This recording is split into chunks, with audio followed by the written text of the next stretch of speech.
Hello po, ako po si Lester at ngayon po ay magluluto naman po tayo ng boiled chicken.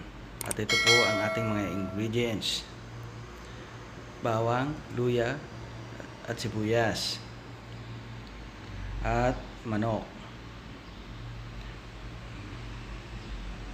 Dalawa po, nililis ko na po mabuti po ito.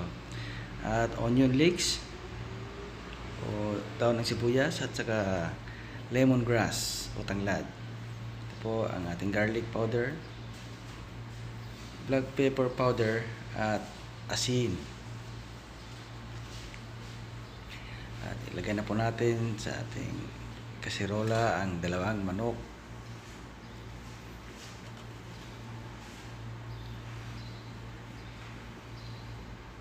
Pwede po natin naglagay ang ating garlic powder,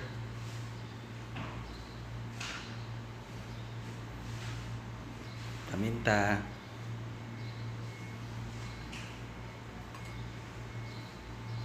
at asin.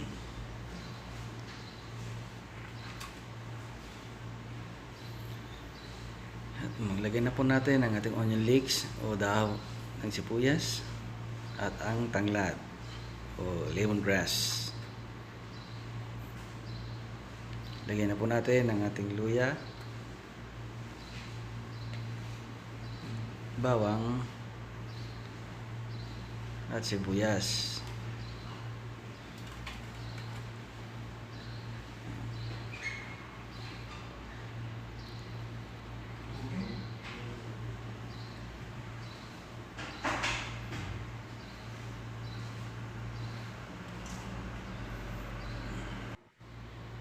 Tapan po natin. Ayan po natin siyang kumulo. At gagawa po tayo ng sausawan. Maglagyan na po tayo ng sibuyas,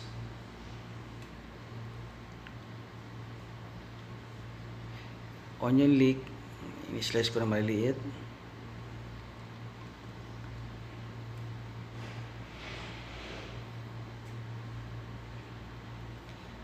at maglalagay din po tayo ng sili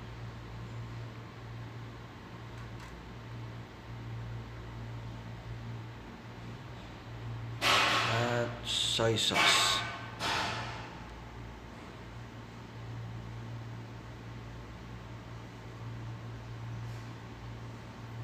Naglagay po na ako ng lemon juice, kaya lang hindi ko napidyohan. Halu-haluin po natin siya.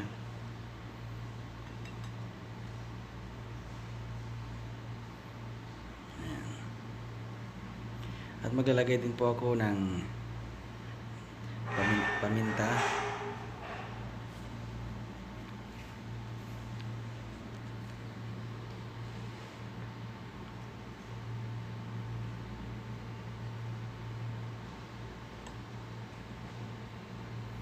at lalagyan ko din po siya ng garlic powder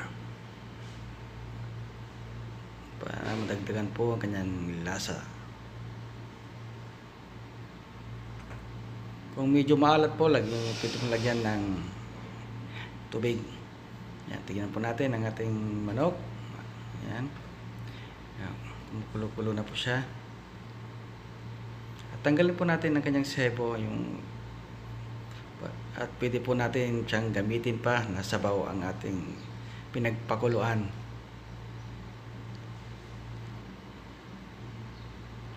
Mamaya pagkatanggal po natin ng manok, pwede po natin siyang timplahan pa, lagyan pa natin ng konting asin ang kanyang sabaw. Saka pwede po natin siyang gawing sabaw. Yan. Ang bango po siya.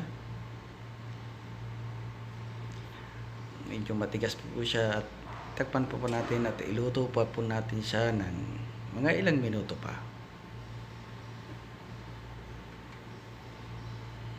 Ayan. Ay, makikita naman po natin na medyo malambot na siya.